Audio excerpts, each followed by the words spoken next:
In the heart of the Mekong Delta, a lone smuggler guided his battered sampan through the tangled veins of the river, seemingly just another black market trader. The humid air carried the scent of wood smoke and sweat as the village came into view. Another waypoint in a routine supply run. But routine turned deadly when the Viet Cong patrol emerged from the mist, rifles raised, demanding proof of loyalty. Lieutenant Jack Calloway wasn't just another river smuggler. For 6 months he had survived deep behind enemy lines, embedded as Bao Nguyen, an identity forged through blood and deception. As a Navy SEAL, he had once infiltrated hostile waters under cover of darkness. Now, he moved among the enemy in broad daylight, known for trading captured American weapons for intelligence that could turn the tide of war. When the Viet Cong commander ordered him to execute a captured ARVN soldier to prove his allegiance, they had no idea they were testing a ghost. A man trained to kill without hesitation, but haunted by every life he couldn't save. Jack's next move would decide not only his fate, but the fate of an entire Marine battalion walking unknowingly into a trap. What began as an intelligence-gathering mission would become a battle for survival. The river was his lifeline, but the shadows beneath, its surface held more than just secrets.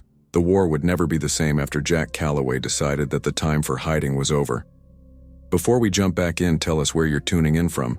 And if this story touches you, make sure you're subscribed because tomorrow I've saved something extra special for you. The Mekong's muddy waters lapped against the hull of Jack's battered sampan as he guided it toward the village. Sweat trickled down his neck, soaking the collar of his threadbare shirt. 6 months of deep cover had transformed Lieutenant Jack Calloway into Bao Nguyen, black market smuggler, his skin darkened by the sun, his posture carrying the casual confidence of a man who survived by staying one step ahead of both sides. The village materialized from the morning mist like a ghost. Thatched huts crouched beneath towering palms, and the sweet rot stench of the jungle mixed with wood smoke. A dozen armed men emerged from the shadows, their AK-47s trained on his boat. Jack kept his movements deliberate as he steered toward the crude dock, knowing that one wrong move would end his mission and his life before it began. "Dong Lai," a voice commanded. "Stop." Jack raised his hand slowly, letting them see he was unarmed. "Toi mang hang qua an Hai Tan," he called out. "I bring goods from Brother Hai Tan." The name was his ticket in, a real smuggler. He'd tracked for months before assuming his identity. A tall figure stepped forward, and Jack's pulse quickened. Commander Bao Hui. The intelligence photos hadn't done him justice. The man's presence commanded attention, his eyes sharp and calculating, beneath the brim of his pith helmet. 2 decades of guerrilla warfare had honed him into a predator. "Search the boat," Bao Hui ordered. 3 soldiers splashed into the shallow water, rifles ready. Jack forced himself to remain still as they rummaged through his cargo. The American-made 16s were genuine, captured weapons he'd been authorized to trade to sell his cover. Each one represented a calculated risk, weapons that might later be used against U.S. forces. A young soldier, barely more than a boy, watched the search with undisguised fascination. Le Duan, Jack realized, matching the face to his intelligence briefings. The kid couldn't be more than 17, his expression still carrying traces of innocence that war hadn't yet erased. "The weapons are good," one of the searchers reported. "American, new." Bao Hui's eyes never left Jack's face. "Haithon vouches for you, but trust is earned here, not given." He gestured, and 2 more soldiers dragged a man from one of the huts. The prisoner wore the remnants of an ARVN uniform, his face bloody and swollen from beatings. "Prove your loyalty. Kill this dog of the puppet government." Jack's stomach clenched, but his expression remained neutral. In his peripheral vision, he caught a subtle movement. A woman standing in the shadows of a doorway. Mai Trin. Her face betrayed nothing, but her fingers tapped a quiet rhythm against her leg. 3 short, 3 long, 3 short. SOS in Morse code. She knew what he was. The prisoner was shoved to his knees in the mud. Someone pressed a pistol into Jack's hand, a Chinese-made Type 54, its grip slick with humidity. The weight of 24 stares pressed down on him, each person watching for any hint of hesitation that would mark him as an infiltrator.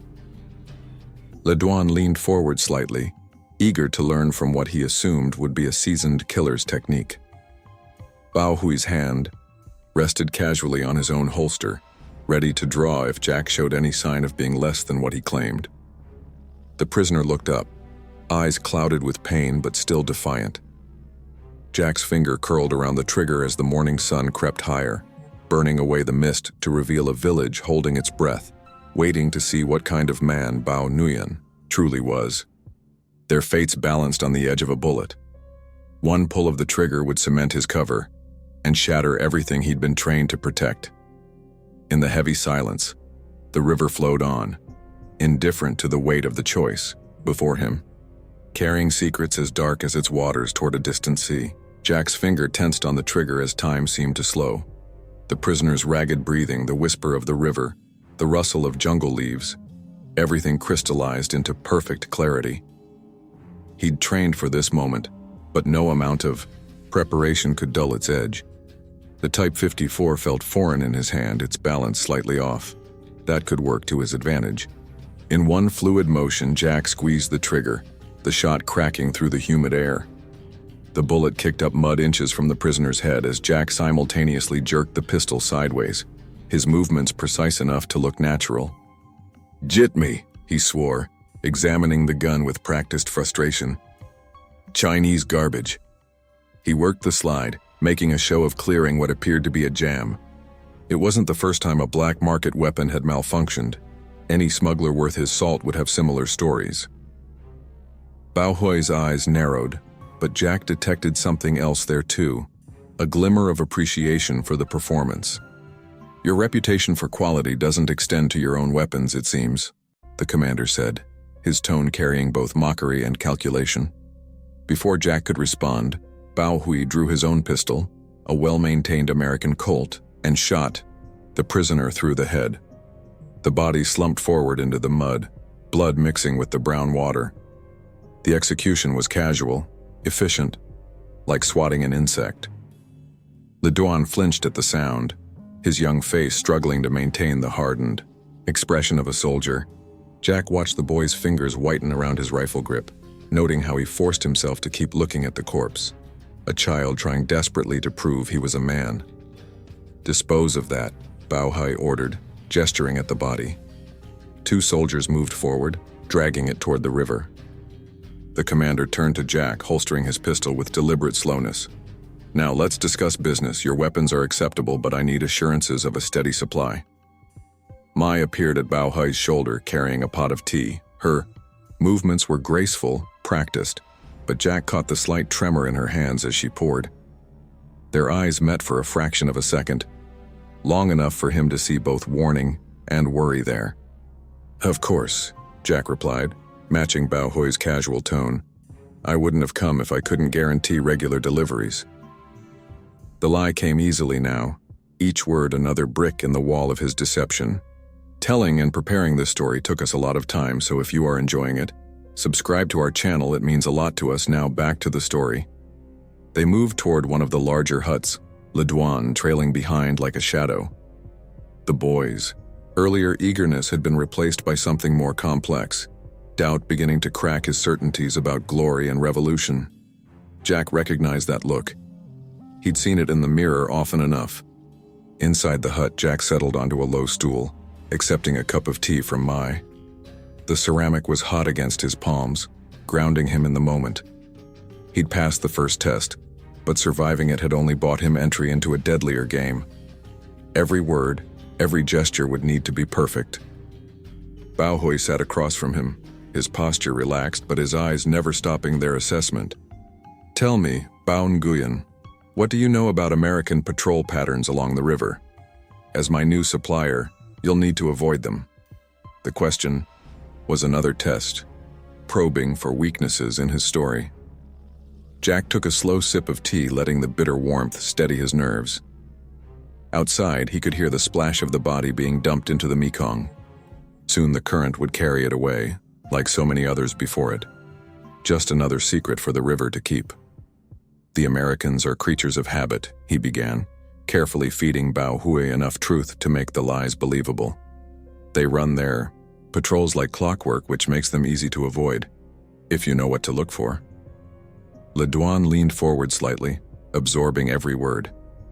But there was something new in his attention now, not just admiration, but the first stirrings of doubt.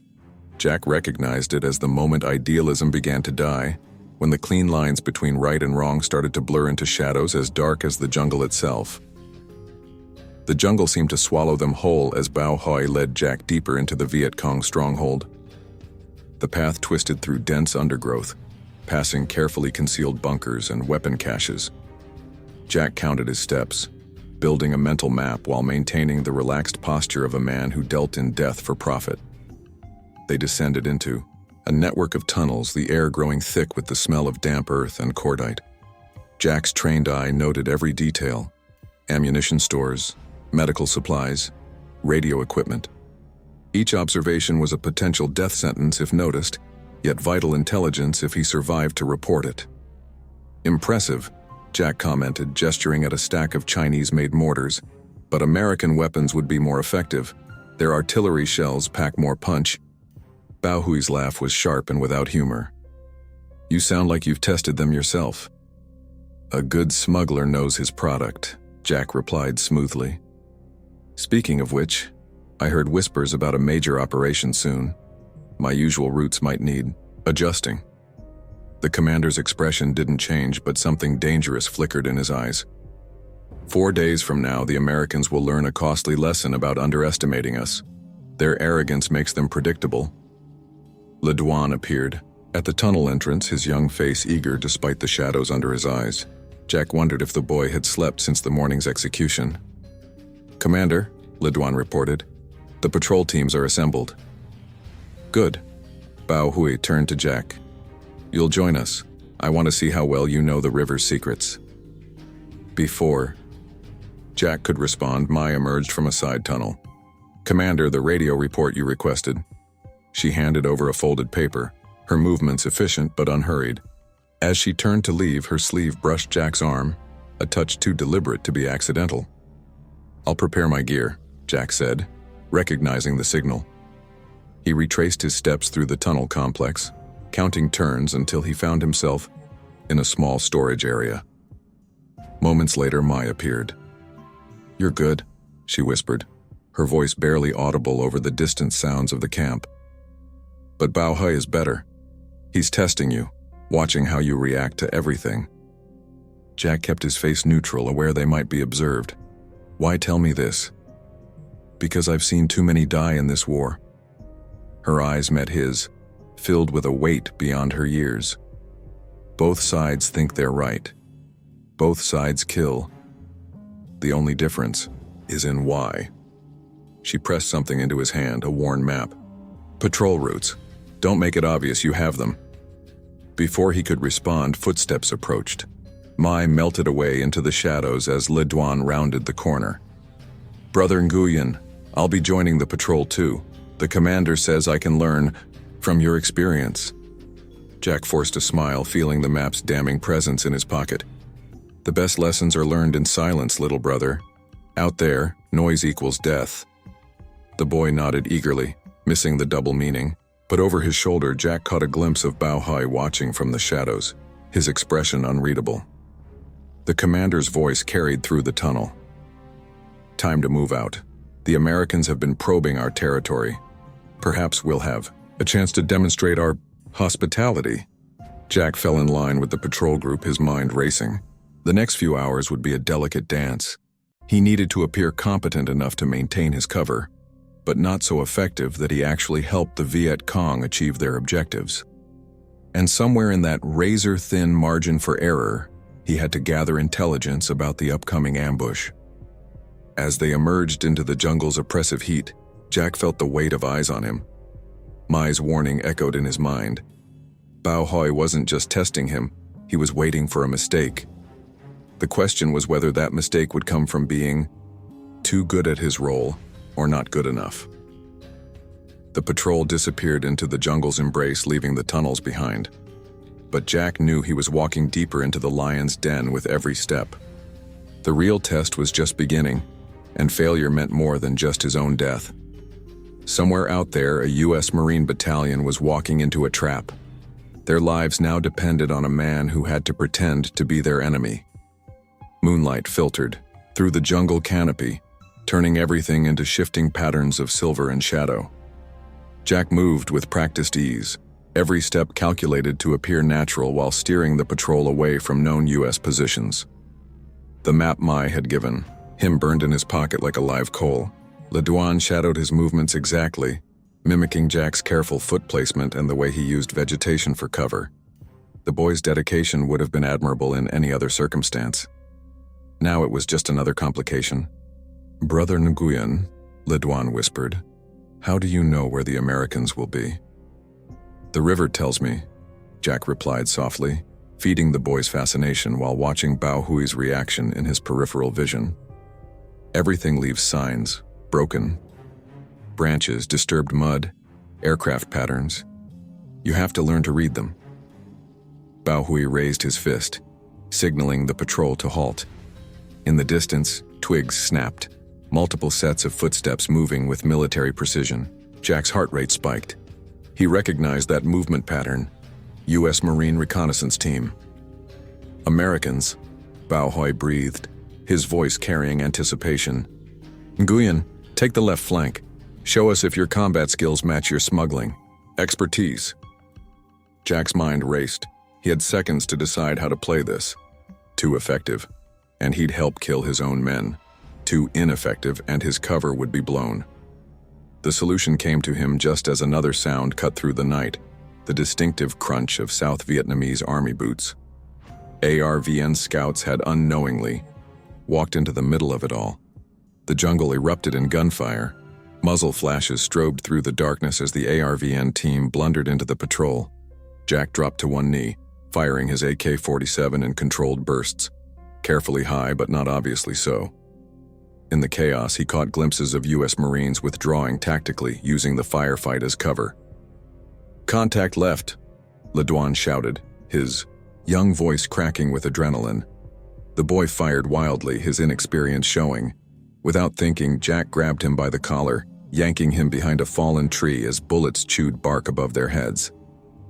"Controlled bursts," Jack instructed, demonstrating. "Short ones make your ammunition count." The advice was automatic, protective, and he immediately wondered if he'd regret teaching the enemy how to kill more effectively. Through the firefight, he caught a glimpse of a U.S. Marine sergeant.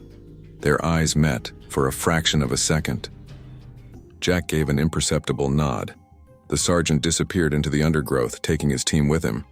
To anyone watching, it would seem they'd simply found better cover. "They're retreating," Le Duan exclaimed, starting to rise. Jack pulled him back down. "Wait," he commanded. "Could be a trap." The delay would give the Americans more time to withdraw safely. Bao Hui appeared beside them, his face illuminated by another burst of gunfire. "Good instincts," he said, studying Jack's face. "You've clearly seen combat before." "Smuggling isn't always peaceful," Jack replied, maintaining his character even as his pulse pounded. "Sometimes you have to fight your way out." The firefight died down. 2 ARVN scouts lay dead in the undergrowth. The rest had fled along with the Americans. Jack did a mental count. No U.S. casualties. His deception had worked, but the cost was growing. Every bullet he fired, even deliberately off target, made him more complicit in this war from the wrong side. Le Duan was shaking slightly, the adrenaline crash hitting him. Without thinking, Jack squeezed the boy's shoulder. "You did well," he said softly. "Next time, remember to breathe." The genuine gratitude in Le Duan's eyes felt like a knife twisting in Jack's gut. The boy was looking at him the way he'd once looked at his own mentors in SEAL training, with trust, admiration, a desire to learn. Every lesson Jack taught him was another betrayal waiting to happen. As they regrouped to continue, the patrol, Bao Hui fell into step beside Jack. "You protected the boy," he observed. Interesting choice for a man who claims to care only about profit. Dead men can't buy weapons, Jack replied smoothly. Besides, he shows promise. Be ashamed to waste it. Bao Hui's laugh was cold. Perhaps, or perhaps you're not as hardened as you pretend to be. He moved ahead, leaving Jack to wonder if he'd shown too much humanity in saving Le Duan. The jungle swallowed them again as they pushed deeper into the night. Jack felt the weight of his choices settling onto his shoulders. Every life he saved came with the price of deeper deception. Every moment of genuine connection with Le Duan was another shard of guilt embedding itself in his conscience. The mission was succeeding, but something else was failing. The wall he'd built between himself and the enemy. They were becoming people to him now, not just targets. And somewhere in the darkness ahead, he knew there would be a moment when he'd have to destroy them anyway. Dawn crept through the jungle canopy as the patrol returned to camp, but Jack knew his real work was just beginning. Bao Hui had assigned him a small hut near the tunnel entrance, a position that meant both trust and surveillance. From his doorway, he could see 3 guard posts, the main weapons cache and the camouflaged radio bunker. Each detail was another piece of intelligence that could save American lives if he lived long enough to deliver it. Your quarters, Bao Hui gestured to the hut. I trust you'll find them adequate for your business needs. The pause was deliberate, a subtle probe. Perfect positioning for monitoring river traffic, Jack replied, playing his role. I assume you'll want regular updates on supply movements. A ghost of a smile touched Bao Hui's lips. Among other things. As the commander walked away, Jack caught sight of Le Duan watching from behind a stack of ammunition crates. The boy was trying to move silently, mimicking Jack's techniques from the patrol, but his eagerness made him careless. Jack pretended not to notice, instead beginning a careful exploration of his new surroundings. The tunnel entrance near his hut led to a complex network that seemed to spread for miles. Jack mapped it in his mind as he walked, noting ammunition, stores, medical supplies, and communication equipment. Each turn revealed another piece of the Viet Cong's infrastructure, but also another reminder of the human cost of war. A makeshift hospital wing held wounded fighters. Children carried messages between posts. This wasn't just a military installation, it was a community. Careful where you wander, Mai's voice came from behind him. Some might think you're being too curious. Jack turned, maintaining his casual demeanor despite his racing pulse. A smuggler needs to know his environment, and a spy needs to know his limits. Her words were barely a whisper.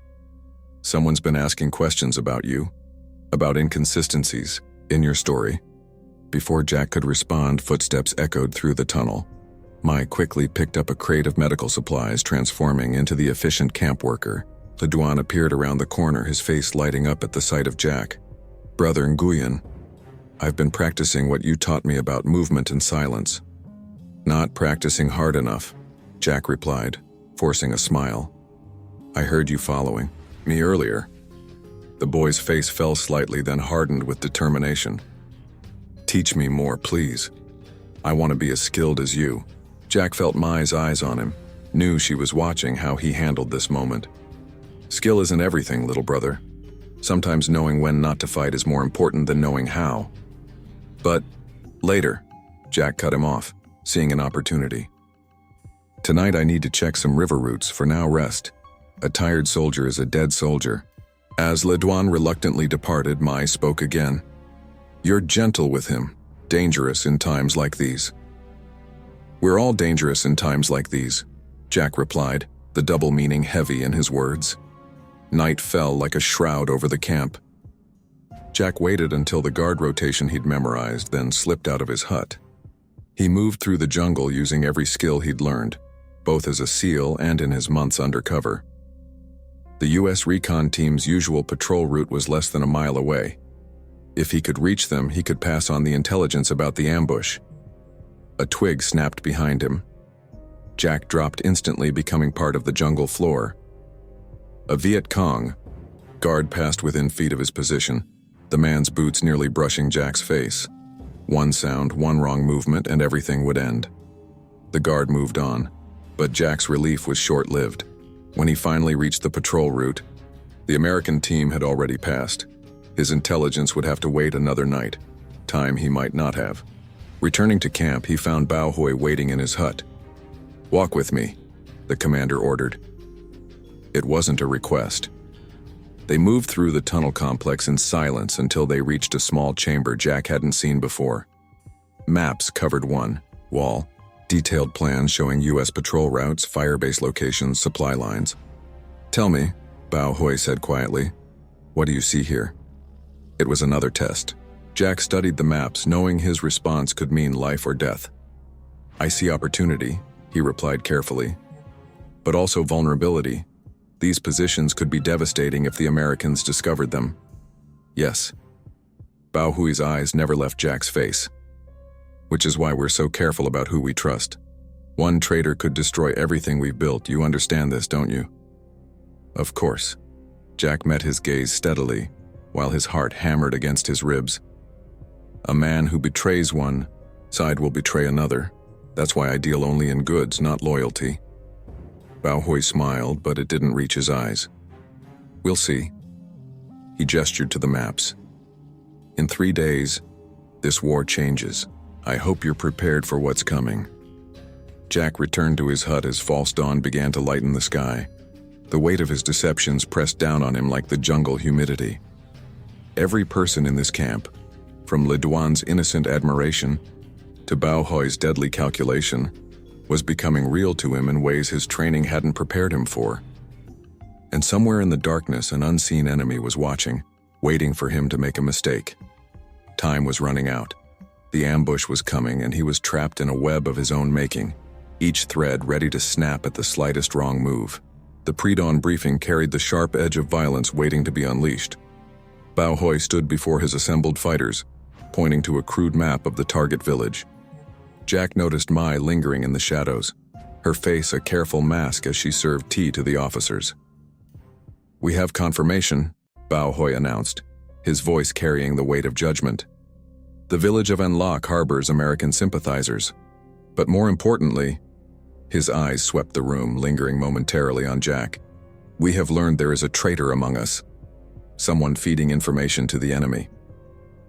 A ripple of tension passed through the gathered fighters. Jack kept, his expression neutral even as his mind raced. Someone knew something, or thought they did. "Brother Nguyen," Bao Nguyen continued, "your combat skills impressed me during the patrol. You'll lead the Western approach. Take Le Duan with you. It's time he learned how we deal with traitors." Jack felt the boy straighten beside him, trying to contain his excitement. If Bao Nguyen was testing him, putting Le Duan under his command was a masterful move. Every decision Jack made would be witnessed by his most earnest admirer and reported back to the commander. They moved through the jungle in pre-dawn darkness, 20 fighters split into 3 groups. Jack's mind worked furiously, looking for ways to minimize the bloodshed without exposing himself. He knew An Loc. It was marked on his intelligence maps as a village secretly supplying information to U.S. forces. Those villagers were allies, and he was about to help attack them. The first shot came just as the sun breached the horizon. One of Bao Nguyen's men spotted a village sentry, an old man with a rusty rifle, and dropped him before Jack could intervene. The raid erupted into chaos. "Clear the houses," Bao Nguyen ordered. "Find the collaborators." Jack moved forward with practiced efficiency, but each step felt like wading through blood. He cleared houses by firing warning shots through windows, giving families precious seconds to flee through back doors. He directed Le Duan to search buildings he knew were empty, keeping the boy away from the worst of it. But he couldn't save everyone. A South Vietnamese militiaman burst from a hut, rifle raised. Jack's training took over before his conscience could intervene. The AK-47 bucked in his hands and the man went down. Bao Nguyen nodded in approval, but Le Duan's face had gone pale. "Brother Nguyen," the boy whispered. "These are villagers, farmers, old people." "This is war," Jack replied, the words tasting like ash in his mouth. Sometimes he cut off as movement caught his eye. A woman was trying to shepherd 3 children toward the jungle's edge. If the other fighters spotted them, Jack grabbed Le Duan's shoulder, spinning the boy to face the opposite direction. "Check that building. Now." As the boy moved away, Jack fired a burst into the ground near the fleeing family, sending up a spray of dirt that concealed their escape. Mai appeared beside him like a ghost. "The southern buildings are clear," she reported loudly, then added in a whisper, "Bao, Hui is watching you, every move." Jack nodded imperceptibly. He'd noticed the commander's attention, the way he tracked Jack's actions with predatory focus. Each life Jack managed to spare was a risk, each moment of mercy a potential crack in his cover. The raid lasted less than an hour. By the time the sun cleared the treetops and Locke had been transformed, bodies lay in the dirt, houses smoldered, and the survivors had fled into the jungle. The Viet Cong fighters gathered their prizes, weapons, documents, and 3 captured men identified as American sympathizers. Le Duan stood apart from the others, his young face haunted. The boy who had been so eager for combat that morning now looked sick at the reality of it. Jack moved to stand beside him, offering silent support even as guilt gnawed at his conscience. Every moment of comfort he provided was built on lies. "Well done," Bao Hui's voice carried across the ruined village. He approached Jack, studying him with those calculating eyes. "You handled yourself like a veteran, almost like someone with military training." "I told you," Jack replied evenly. "Smuggling isn't peaceful work. You learn to fight or you die." "Indeed." Bao Hui gestured at the captured men. "Then you won't object to finishing the job. Show Le Duan how we deal with traitors." Jack felt the weight of every eye in the village. Le Duan, Mai, the captured men, and Bao Hui, all watching, all waiting to see what kind of man he truly was. His finger curled around the trigger as the morning sun painted everything in shades of blood and shadow. The mission demanded he maintain his cover at any cost.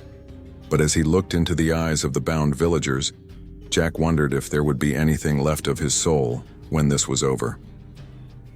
The evening after the raid, Jack stood at the river's edge, watching the sun sink behind the jungle canopy. In his hands, he held a bundle of green branches and dampened leaves, materials that would create thick, white smoke when burned. To anyone watching, it would look like a routine signal to river smugglers.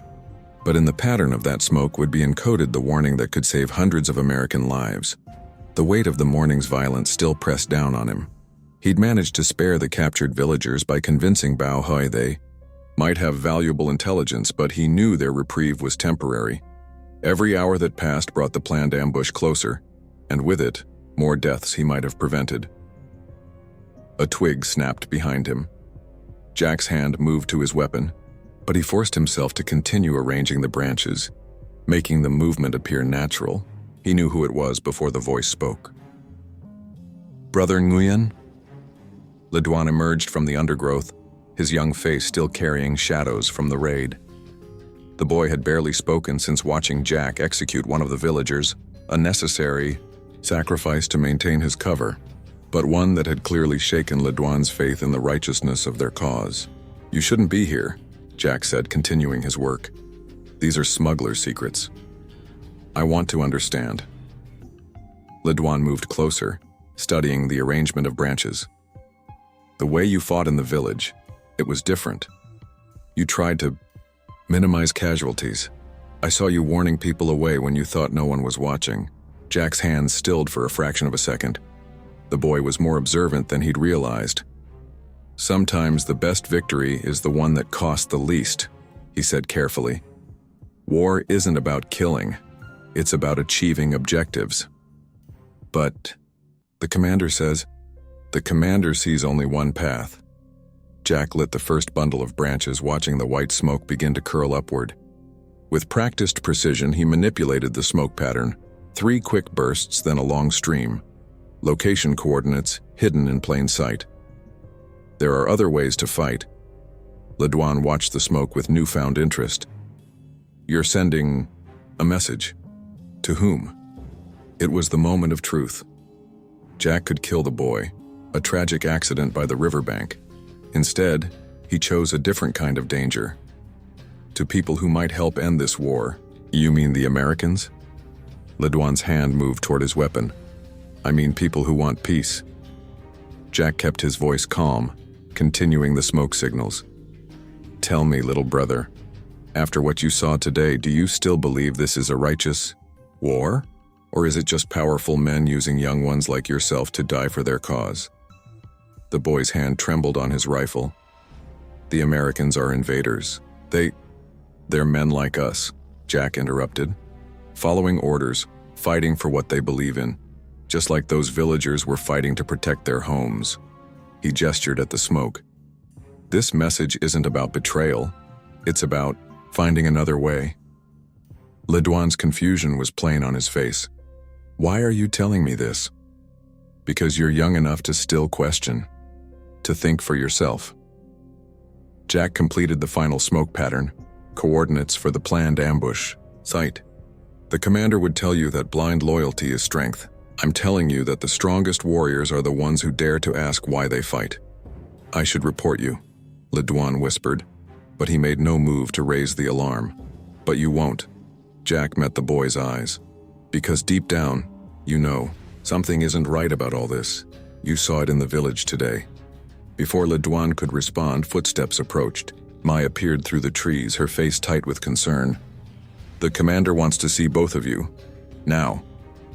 Jack kicked dirt over the smoldering branches, praying the message had been received. As they walked back to camp, Le Duan fell into step beside him, close enough to whisper, "If what you say is true, if there's another way," the boy's voice cracked slightly. "Will you teach me?" The trust in his voice was like a knife in Jack's gut. Everything he'd said about the war's futility was true, but he'd used that truth to manipulate a young soldier's doubts. The fact that he believed his own words didn't make the deception any less cruel. They found Bao Nguyen in the command hut studying a map. He looked up as they entered, his expression unreadable. "Ah, Ningyan. Good. We've received intelligence about American movements near the ambush site. I want you to help plan our response." Jack felt Le Duan's eyes on him as he moved to study the map. The boy's world was slowly fracturing, his certainties crumbling, and Jack had just made himself the only solid ground left in that collapsing reality. The smoke signals rose high above the jungle canopy, carrying their desperate warning. But as Jack traced supply routes on Bao Nguyen's map, he wondered if he'd just lit a different kind of signal, one that would eventually burn everything down around them. The prisoners' screams echoed through the tunnel complex, each cry driving deeper into Jack's conscience. Private Min, a young Viet Cong soldier, caught with American-made cigarettes, had been tied to a chair in the interrogation chamber for 6 hours. Jack stood in the shadows watching Bao Nguyen's methodology with clinical detachment even as his soul recoiled. "Tell me about your American contact," Bao Nguyen demanded, his voice terrifyingly calm. "The one who gave you these." He held up the crumpled cigarette pack, its red and white colors garish in the lantern light. "I found them," Min gasped, blood trickling from his split lip. "On a dead soldier. I swear it." Jack knew the truth. Min had indeed scavenged the cigarettes from a battlefield. But truth didn't matter anymore.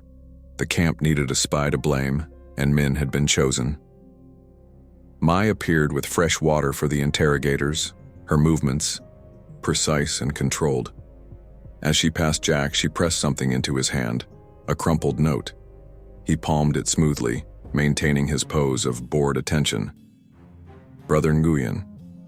Bao Hui's voice cut through the chamber. "You've dealt with traitors before in your smuggling work. What's your assessment?" Jack stepped forward, studying Min with calculated coldness. The private's eyes pleaded with him, one soldier to another begging for mercy. Jack felt Le Duan watching from the tunnel entrance, the boy's face a mask of confusion and growing horror. "In my experience," Jack said carefully, "a man carrying enemy goods is either a spy or a fool. Either way, he's a liability." The words tasted like poison, but they were what Bao Nguyen needed to hear. Later, in the privacy of his hut, Jack read Mai's note. "3rd Tunnel West. Midnight. Urgent. He burned the paper immediately, watching the ash drift away like his remaining humanity. The camp hummed with paranoid energy. Fighters who'd served together for years now eyed each other with suspicion. Le Duan stuck close to Jack, as if proximity to a trusted veteran might protect him from accusation. "How do you know?" the boy whispered as they walked the perimeter. "How can you be sure who's loyal and who isn't?" "You don't," Jack replied, the truth of it cutting deep.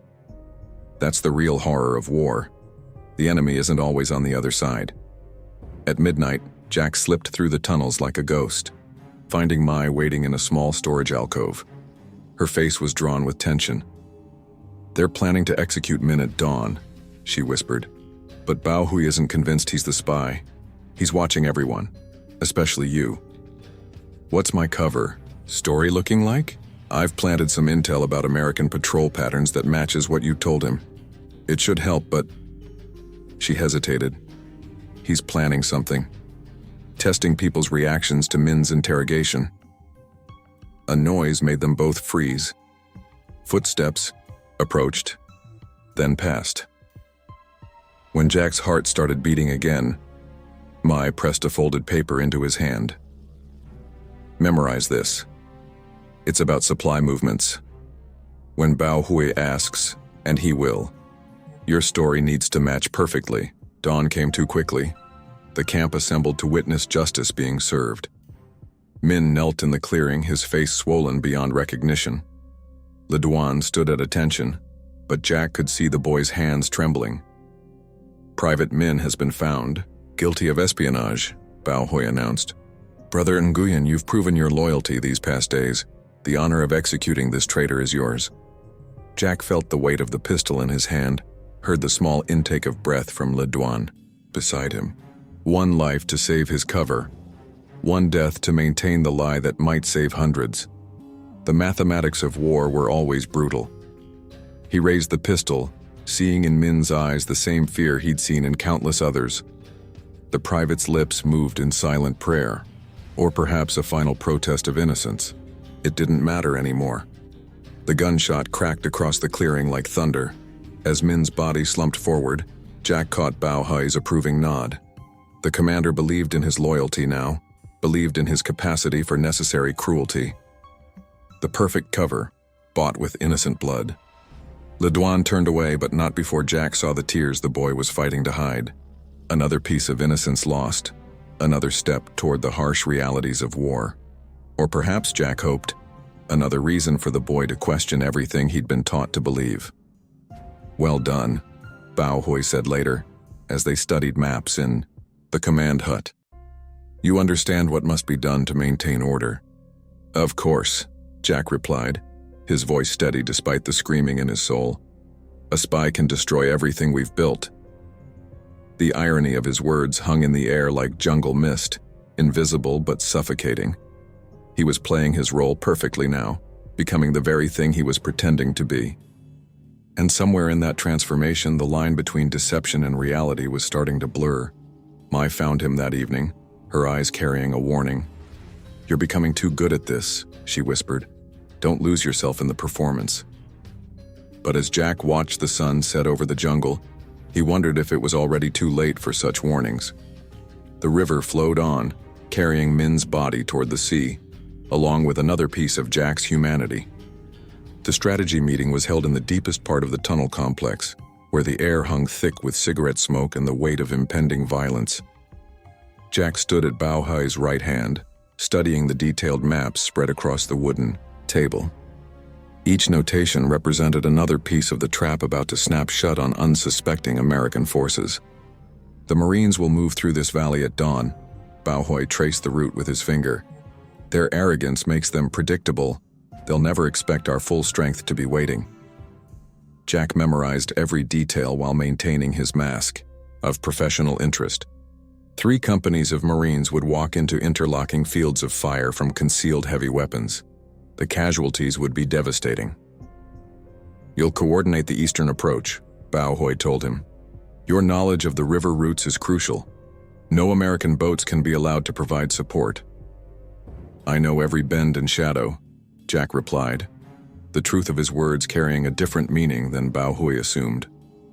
They won't see us coming. A commotion outside interrupted the briefing.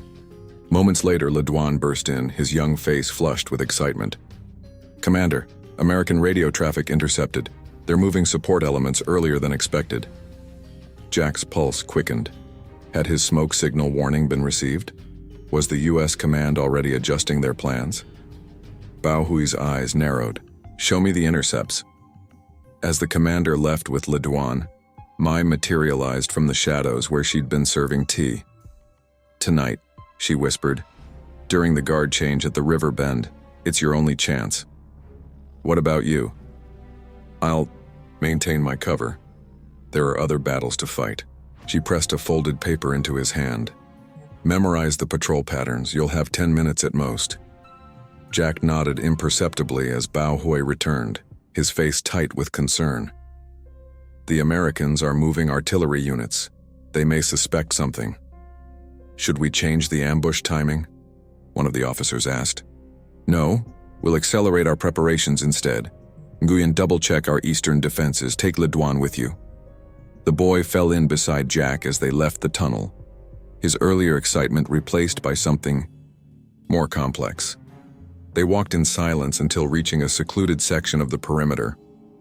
"Brother Nguyen," Le Duan's voice was barely a whisper, "I've been thinking about what you said, about questioning why we fight." Jack felt the weight of the moment. The boy's trust in him was complete now, a weapon more dangerous than any rifle. "And what have you concluded?" "The commander speaks of victory, but I see only death." "In the village, in the camp?" Le Duan's voice cracked slightly. "Private Min was my friend. He wasn't a spy, was he?" "No," Jack replied softly. "He wasn't." "Then why?" "Because war turns men into monsters, little brother. It makes us do things we can never take back." Le Duan's hands clenched into fists. "I want no part of it, not anymore, please. Take me with you when you go." Jack froze. "What makes you think I'm going anywhere?"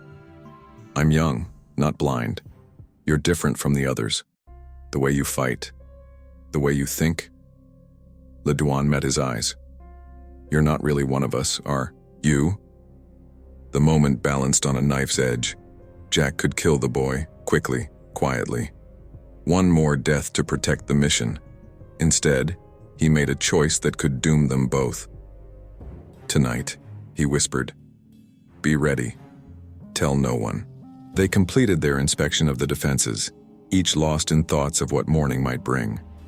When they returned to the command center, Bao Hui was waiting with an unexpected announcement. "Change of plans. We move tonight. The Americans are too alert.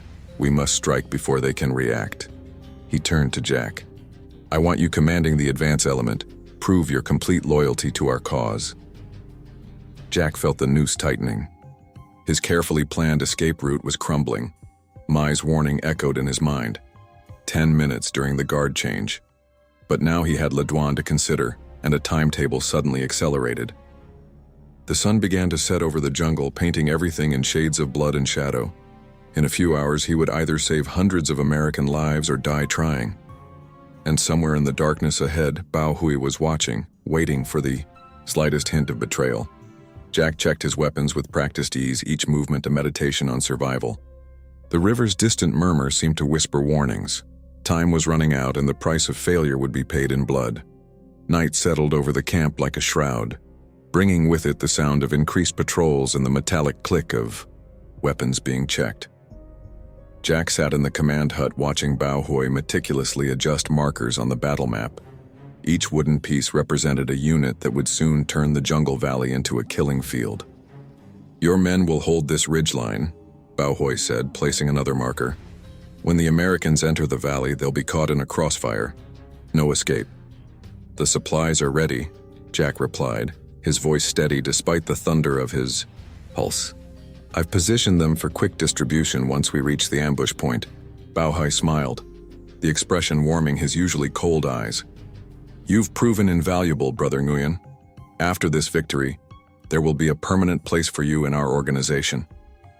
The offer twisted in Jack's gut like a knife. In another life, he might have admired Bao Hui's tactical brilliance, his dedication to his cause. Instead, he had to destroy everything the man had built. A commotion outside drew their attention.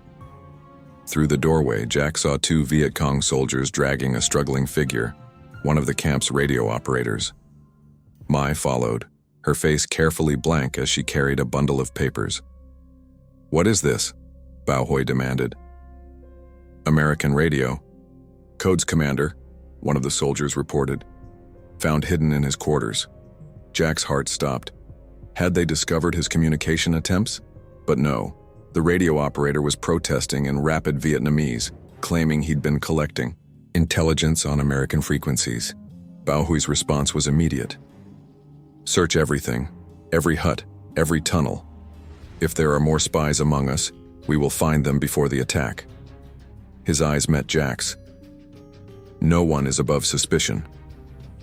As if to emphasize the point, armed guards began positioning themselves at key points throughout the camp.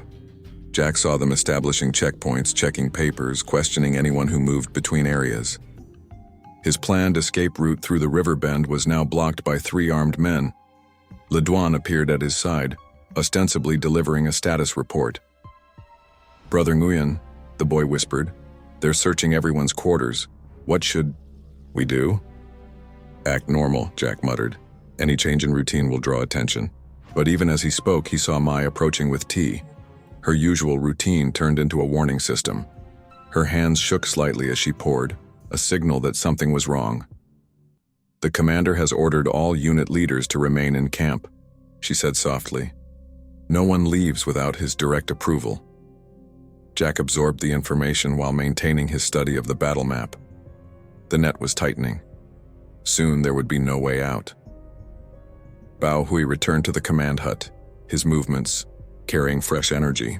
"Brother Nguyen, walk with me. I want to discuss the supply distribution in detail." They moved through the camp, past nervous soldiers and suspicious guards. Jack noted how the commander steered their path past each checkpoint, each guard post. It wasn't a discussion, it was a test. "Loyalty is everything in war," Bao Hui said casually. "Men will die tomorrow based on our plans. If those plans were compromised..." He left the sentence hanging. "The Americans will never see us coming," Jack responded, gambling everything on one last play. "But these security sweeps could delay our movement to the ambush site. Perhaps we should focus on the mission rather than hunting for ghosts." Bao Hui studied him for a long moment. "You're right, of course. Victory requires decisive action." He turned to a nearby guard. "Reduce the checkpoints. We move in 4 hours." Jack felt a momentary surge of hope, until the commander added, "But Brother Nguyen and his supply team will remain under close observation. For their protection, of course." The message was clear. Jack was either completely trusted or actively suspected, and one wrong move would reveal which. As if to emphasize the point, Le Duan was summoned to the commander's quarters for questioning. Mai found Jack an hour later as he checked supply bundles. "They're watching the river now, too," she whispered, "but there might be another way." She pressed a small key into his palm. "Eastern Tunnel Complex, Storage Room 3. There's a maintenance shaft that surfaces beyond the perimeter." "What about Le Duan?" "The commander is testing his loyalty. If he fails..." Jack gripped the key until its edges bit into his flesh. The mission demanded he escape with the ambush intelligence. Every minute he delayed put more American lives at risk. But abandoning Le Duan meant condemning the boy to death. Or worse, forcing him to prove his loyalty by killing others. The jungle darkness pressed against the camp's perimeter, offering both escape and danger. Somewhere out there, a Marine battalion was moving into position, unaware they were marching into a trap. Time was running out, and Jack had to make an impossible choice: complete his mission alone or risk everything to save a boy who had trusted him with his conscience. Thunder rolled in the distance, promising rain. Soon the jungle would be chaos of water and shadow. In that chaos lay either salvation or doom, and Jack had less than 4 hours to decide which. The maintenance shaft was barely wide enough for Jack's shoulders as he squeezed through decades of accumulated mud and roots. Mai's key had worked, but the tunnel felt like a death trap. One guard looking down would end everything. Above him, the night patrol's footsteps crunched through the undergrowth, each sound freezing him in place. A voice cut through the darkness. "Le Duan has escaped questioning. Find him!" Jack's blood ran cold. The boy had run, either to warn him or expose him. Either way, time had run out. He needed a diversion, something big enough to cover both their escapes. The answer lay in the munitions cache near the tunnel exit. One properly placed charge would trigger a chain reaction, creating chaos without causing maximum casualties. It wasn't revenge he wanted, just escape. He broke through the surface behind a storage hut, immediately pressing himself into the shadows. Two guards passed within inches, their weapons ready. Through the gaps between buildings, he could see increased activity around the command center. Bao Hui's voice carried across the compound. "Search every tunnel. No one leaves without my direct order." Jack moved like a ghost between patches of darkness, his mind calculating angles and timing. The munitions cache was guarded, but sloppily, the men were more focused on watching the perimeter than their own position. He was 3 steps away from the first crate when a twig snapped behind him. Brother Nguyen, Le Duan stood there, his young face a mask of confusion and betrayal. The boy's rifle hung loose in his hands, not quite pointed at Jack, but not quite lowered either. "You're really one of them," Le Duan whispered. "An American. And you're really someone who questions his orders," Jack replied softly. "We both have decisions to make." A shout went up from the command center. Someone had discovered the maintenance shaft. Le Duan's finger tightened on his trigger, then relaxed. "Show me there's another way," the boy said, "like you promised." Jack nodded toward the munitions. "Help me create a diversion. No one has to die tonight." They worked quickly, positioning the charges, but as Jack set the final fuse, a guard rounded the corner. The man's eyes widened in recognition, his mouth opening to shout a warning. Jack launched himself forward, crashing into the guard before he could raise the alarm. They went down in a tangle of limbs, fighting in desperate silence. The guard was younger, stronger, but Jack had years of close combat training. He locked the man in a chokehold, watching the resistance fade from his eyes before releasing the pressure. Unconscious, not dead. "Clear the area," he told Le Duan. "When the charges blow, run for the river bend. Don't stop for anything." The boy hesitated. "What about you?" "I'll be right behind you." Le Duan disappeared into the shadows just as the first shout of discovery went up. Jack lit the fuse and ran, counting seconds in his head. Behind him, voices raised the alarm. "Intruder, the American spy." The explosion lit up the night like premature dawn. Secondary detonations followed as ammunition cooked off, sending tracers spiraling into the sky. Chaos erupted as men ran for cover, orders competing with the thunder of explosions. Through the mayhem, Jack caught glimpses of Mai directing panicked soldiers away from his escape route. Their eyes met for a moment, a final farewell between conspirators. She nodded once, then vanished into the smoke. He was halfway to the river when Bao Hui's voice cut through the din. "Nguyen, kill the traitor!" A bullet whined past Jack's ear as he dove for cover. Return fire would give away his position, so he kept running, using the burning camp's shadows as concealment. More shots followed, but the chaos worked in his favor. Too many moving targets, too much confusion. Then he saw it. Le Duan's figure illuminated against the fires, running for the river. And behind him, Bao Hui himself, rifle raised. Jack didn't think. He broke cover, shouting a warning. Le Duan dove as Bao Hui's shot kicked up dirt where he had stood. Jack crashed into the commander, sending them both rolling down the muddy embankment. They came up fighting, all pretense of civilization stripped away. Bao Hui fought with the fury of betrayal. Each blow meant to kill. Jack matched him technique for technique, their deadly dance illuminated by the burning camp above.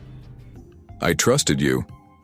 Bao Hui's knife slashed across Jack's ribs, drawing blood.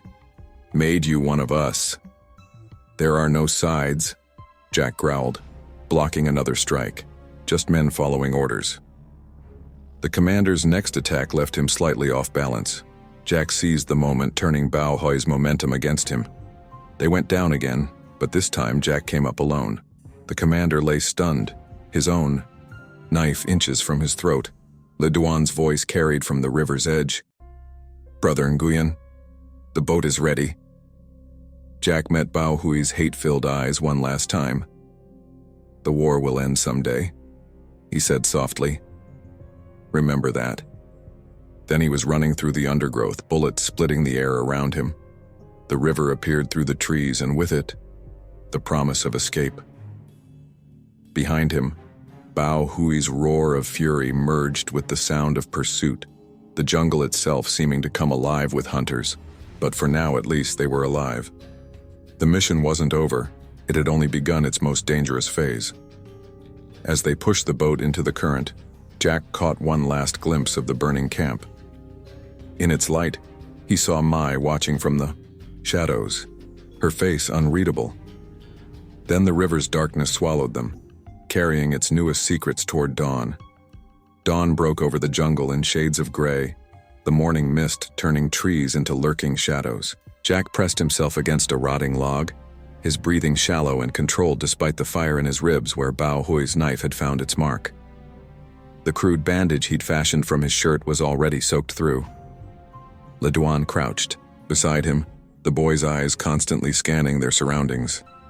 6 hours of flight had transformed him from a soldier into a hunted animal, every snapping twig making him flinch.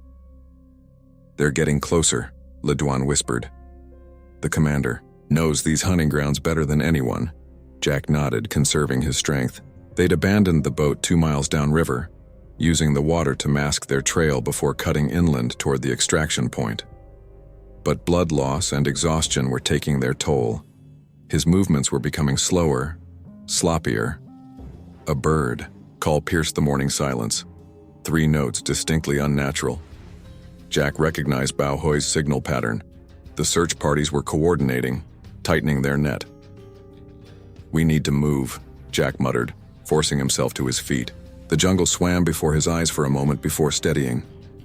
"They'll have men watching the high ground." They pushed deeper into the wilderness, Jack using every SEAL technique he'd ever learned to cover their tracks.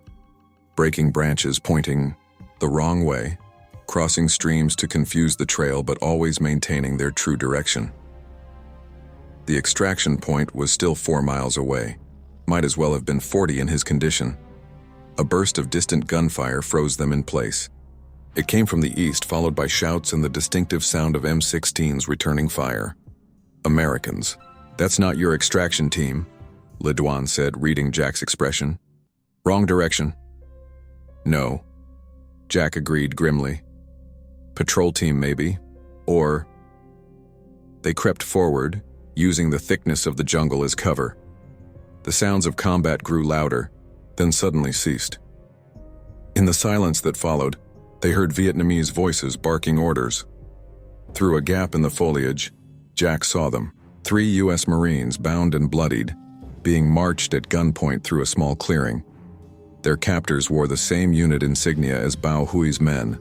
This was part of the force meant for the ambush. Le Duan gripped Jack's arm. "We can't help them. You can barely walk. If they're taken back to camp, they'll be tortured for information about their unit's movements." Jack's voice was hoarse with dehydration and guilt. "The ambush will succeed anyway. Then we leave them. Complete the mission." Le Duan's pragmatism sounded forced, as if he was trying to convince himself. Isn't that what matters most? Jack watched the Marines stumbling through the jungle, saw the defeated slump of their shoulders. He'd been trained to prioritize the mission above all else. The intelligence he carried could save hundreds of lives. The smart play was to push on, reach the extraction point, complete his objective. But he remembered Private Min's eyes before he'd pulled the trigger. Remembered how each compromise, each sacrifice of principle for necessity, had scraped away another piece of his humanity. "Your commander was right about one thing," Jack said softly. I'm not as hardened as I pretend to be. Le Duan's face shifted through a complex series of emotions before settling into resigned determination. How do we do this? They spent precious minutes observing the Viet Cong patrol's pattern. 4 guards, moving in a standard diamond formation around the prisoners. The terrain ahead would force them through a narrow gap between 2 rises, a natural ambush point. Jack's trained eye noted every detail: the guards' fatigue after an all-night search, the way the jungle canopy created patches of deep shadow, the sound of running water that would mask their movement. "I'll create a diversion on the far side," he told Le Duan. "When they react, take out the rear guard, fast and quiet. The prisoners will be our best chance of reaching the extraction point."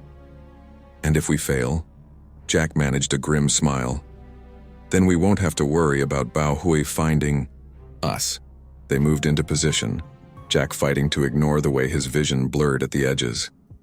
The guards were 20 yards from the choke point when a familiar bird call cut through the trees. Bao Nguyen's hunters were closing in. Time had run out.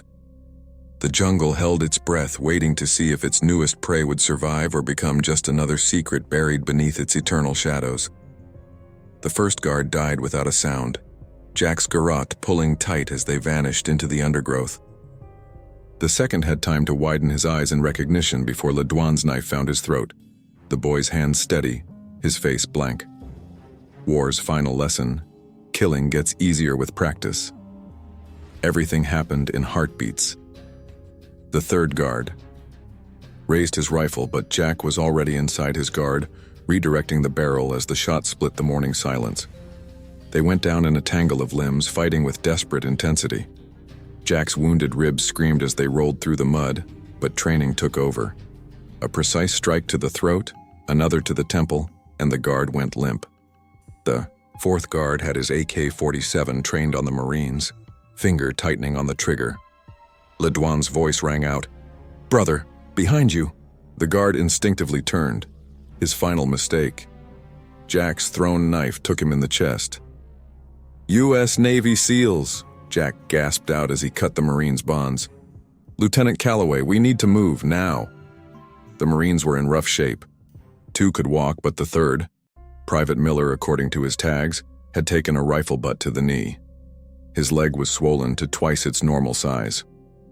"Sir," Miller gritted through clenched teeth, "leave me. I'll slow you down." "Not happening. Private?" Jack had sacrificed enough people to necessity. "Corps Staff Sergeant Thompson," he addressed the senior Marine. "Take point with Le Duan. I'll help Miller." The sound of their brief fight had drawn attention. Shouts echoed through the trees, followed by the crash of men moving at speed through jungle growth. Above it all, Jack heard Bao Nguyen's voice. "Find them. No one escapes." They moved as fast as Miller's injury allowed, Jack half carrying the private while fighting waves of dizziness from his own blood loss. Le Duan led them along animal trails, using his intimate knowledge of the terrain to stay ahead of pursuit. But Bao Nguyen knew these hunting grounds too well. Twice they had to change direction as search parties cut across their path. The commander was hurting them, Jack realized, directing his forces to push them towards some chosen killing ground. "There's a river branch ahead," Le Duan whispered during a brief rest. "We can use it to—" Gunfire erupted from their left flank. Thompson went down, clutching his arm as blood seeped between his fingers. Jack shoved Miller behind a fallen tree as bullets chewed bark around them. "Contact left!" The second Marine, Cooper, opened up with a captured AK-47, providing covering fire as Le Duan pulled Thompson to safety. Through the chaos of the firefight, Jack heard Bao Nguyen's voice. "Le Duan, redeem yourself. Kill the American and your betrayal will be forgiven." Jack saw the boy's hands tighten on his rifle, saw the weight of choice in his eyes. For a moment, the jungle seemed to hold its breath. Le Duan stood, raising his weapon, but he didn't aim at Jack. Instead, he fired a burst into the trees, where Bao Nguyen's voice had come from. "There is nothing to forgive," he shouted. "You taught me to fight for what I believe in. This is my choice." The response was immediate and overwhelming. Concentrated fire forced them deeper into cover as more Viet Cong fighters moved to encircle their position. Jack counted at least 15 men, with more certainly on the way. "Sir," Miller spoke. Through gritted teeth, "You've got intel to deliver. Leave us, we'll hold them off." "Not this time, Private." Jack checked his ammunition. 3 magazines left. "Les Douanes, the river route you mentioned. How far?" 200 meters, but they'll be watching it. Then we'll give them something else to watch." Jack turned to Thompson. "Sergeant, how's that arm?" "Still works, sir." "Good. Here's the play. Cooper, you and Thompson lay down suppressing fire on my mark. Le Douane, get Miller to the river. I'll create a diversion." "What kind of diversion?" Le Douane asked. Jack pulled 2 grenades from his vest, taken from the guards they'd killed. "The loud kind." The boy's eyes widened. "They'll know exactly where you are." "That's the point." Jack managed a grim smile. "Sometimes the best bait is obvious bait." He waited until Le Douane and Miller were in position, then nodded to the Marines. Thompson and Cooper opened up, their combined fire forcing the Viet Cong into cover. Jack moved fast despite his wounds, placing the grenades where the explosive force would trigger a cascade of falling trees. Bao Hui's voice carried through the gunfire. "You disappoint me, Le Douane. I treated you like a son." "You treated me like a weapon," Le Douane shouted back. "Brother Nguyen showed me the difference." Jack pulled the pins. The grenades detonated with earth-shaking force, sending ancient trees crashing down as he sprinted back to the group. Smoke and confusion filled the air, but through it came Bao Hui's roar of fury. "Kill them all!" "Move," Jack ordered. They broke for the river as chaos erupted behind them. The diversion had worked, perhaps too well. Every Viet Cong fighter in range would be converging on their position. As they crashed through the undergrowth, Jack caught glimpses of pursuit through the trees. Bao Hui was leading his men personally now, all pretense of tactical caution abandoned in his rage. The hunter had become something else, an avatar of vengeance determined to punish those who had betrayed him. The river appeared ahead, its waters dark and swift. But between them and escape, shadows moved in the jungle. The net was closing, and they were running out of both time and options. The jungle had become a maze of death. Every step could trigger a punji trap. Every shadow could hide an enemy sniper. Jack led the group through the treacherous terrain, his SEAL training and Le Douane's local knowledge combining to keep them alive. But the cost was mounting. "Faster," Jack urged, supporting Miller as the injured Marine stumbled forward. Thompson and Cooper covered their flanks, weapons ready. Le Douane scouted ahead, his movements becoming increasingly erratic as exhaustion set in. A tripwire glinted in the morning light. Jack caught Le Douane's arm just in time. "Wait," he traced, the wire to its source. A crude but lethal shotgun trap rigged to head height. "They're hurting us again, making us take their chosen path." "The extraction point?" Thompson asked, pressing a fresh bandage to his wounded arm. 2 kilometers northeast. Jack checked his watch. 30 minutes until the helicopters arrive. We won't make it at this pace. Le Douane's head snapped up. Movement, multiple positions. They melted into the undergrowth as a Viet Cong patrol passed nearby. Through gaps in the foliage, Jack caught snippets of their conversation. They weren't just searching now. They were setting up blocking positions, creating a kill zone. "Sir," Cooper whispered, "we need a new plan." Jack's mind raced through options, each worse than the last. They were too far from the extraction point, too slowed by injuries. But there was one card left to play, one he'd hoped to avoid. "Le Douane," he said softly, "remember how I taught you to read the river? Time to use those lessons." The boy's eyes widened as he understood. "You want me to lead them away? Create a false trail?" "No," Thompson interjected. "He's just a kid." "I'm a soldier," Le Douane replied, his voice carrying an edge of steel. "Like you." Before Jack could respond, gunfire erupted behind them. They'd been flanked. Cooper went down with a cry of pain, blood spreading across his thigh. "Go!" Jack shoved Le Douane toward the dense undergrowth. "We'll meet at the fallen banyan, you know the one." The boy disappeared into the jungle as Jack and Thompson dragged Cooper into cover. The Marines laid down suppressing fire while Jack worked frantically to stem Cooper's bleeding. Through the chaos of combat, he heard Bao Hui's voice growing. Closer. Find the boy. He's the key to finding Nguyen. Minutes stretched like hours as they played cat and mouse through the jungle. Jack set false trails, triggered traps to block pursuit, used every trick he'd learned in months of infiltration. But they were being pushed steadily away from the extraction point, their options narrowing with each passing moment. Then came the sound he'd been dreading. Le Duan's voice raised in pain. "They have him," Thompson reported, peering through the foliage. "Bao Hui himself." Jack crawled forward to look. Le Duan knelt in a small clearing, blood running from his split lip. Bao Hui stood over him, rage and disappointment warring on his face. "Where is he?" the commander demanded. "Tell me, and you may yet live." Le Duan spat blood onto the ground. "You taught me that loyalty matters above all else," he said. "I finally understand what that means." Bao Hui raised his pistol, and Mai stepped into the clearing. "Commander," she called out. "American. Helicopters approaching from the northeast. They'll be here in minutes." Jack saw the calculation in Bao Hui's eyes. The commander knew he was running out of time. "Take him back to camp," he ordered. "I'll deal with this betrayal properly later." Two soldiers moved to grab Le Duan. In that moment, Mai's eyes met Jack's through the foliage. Her hand moved slightly, touching a grenade on her belt. Jack understood instantly. "Thompson," he whispered, "when it happens, lay down covering fire. Everything you've got." "When what happens?" The explosion took everyone by surprise. Mai had rolled the grenade perfectly, close enough to scatter the soldiers but far enough to spare Le Duan. The boy reacted instantly, throwing himself into the jungle as Thompson's M16 roared to life. Chaos erupted. Mai used the confusion to disappear into the shadows, her final act of defiance complete. Bao Hui's fury filled the jungle. "Find them! Kill them all!"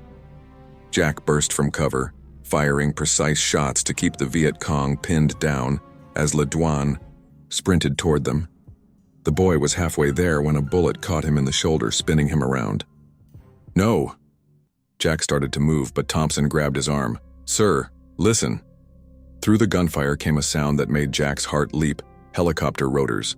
The extraction team was coming in early. They had a chance, but only if they moved now. Le Duan struggled to his feet, clutching his wounded shoulder. Their eyes met across the clearing, mentor and student, each knowing what had to happen next. The jungle erupted in automatic fire as Bao Hui's men closed in for the kill. And in that chaos, Jack had to make one final choice. A choice that would haunt him long after the war was over. The extraction zone erupted in apocalyptic violence. Helicopter rotors chopped through the morning mist as Jack and the Marines fought their way toward the clearing.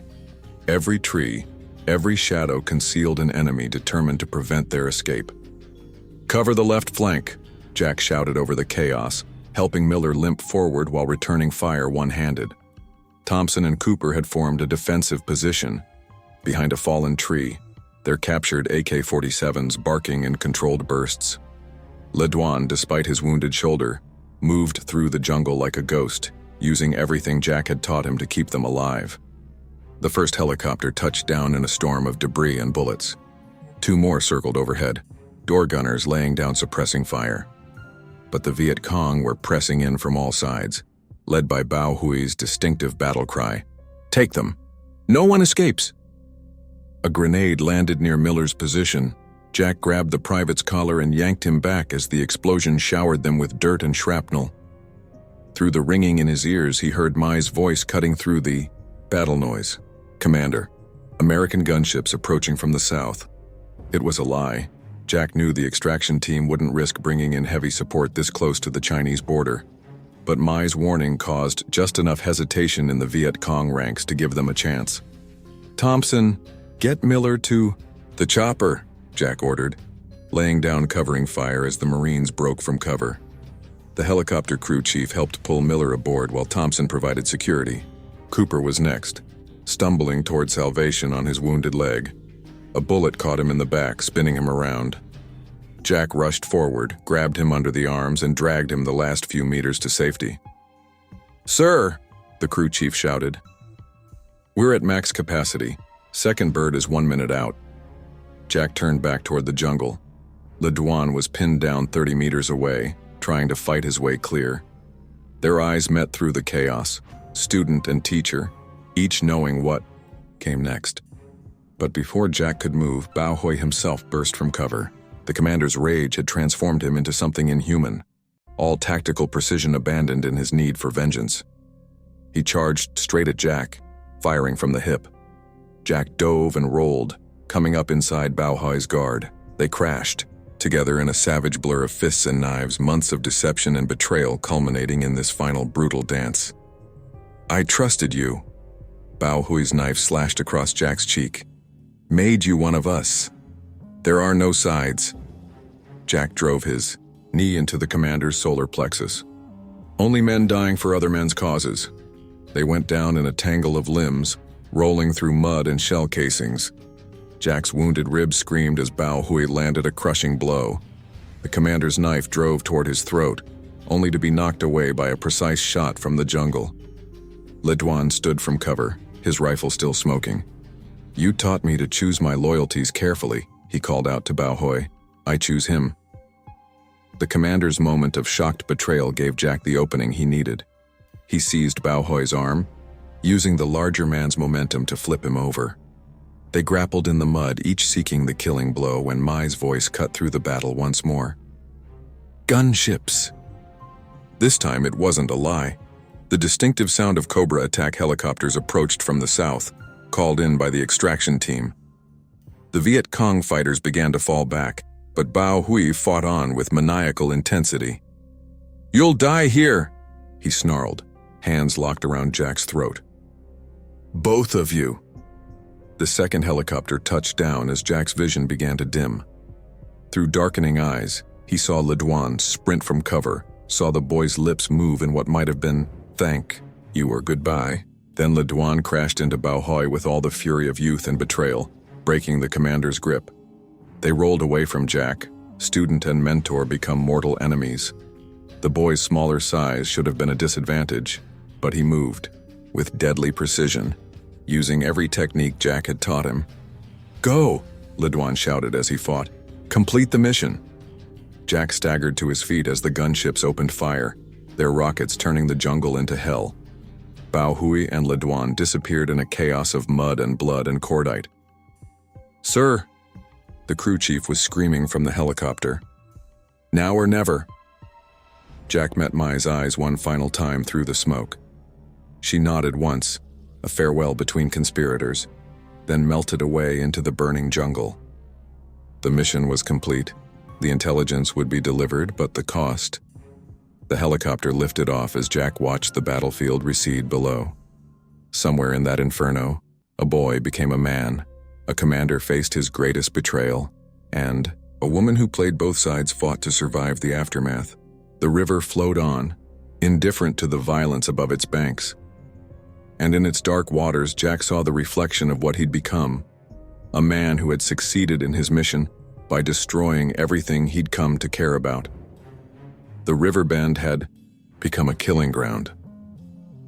Jack crouched behind a fallen banyan tree, its massive roots offering precious cover as bullets splintered the wood around him. The extraction zone was less than 50 meters away, but it might as well have been 50 miles. "Running low on ammo," Thompson called out from his position.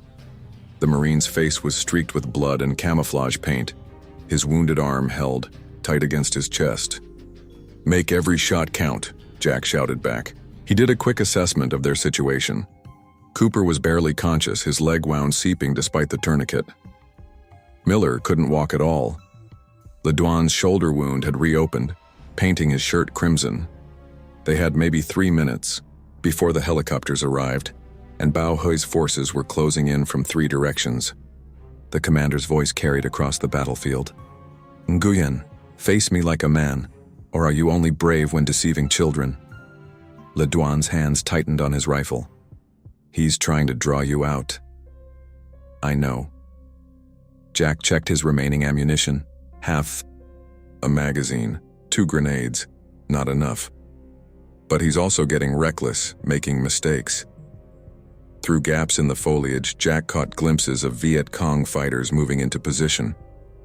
They were being methodical now, setting up crossfires, cutting off escape routes.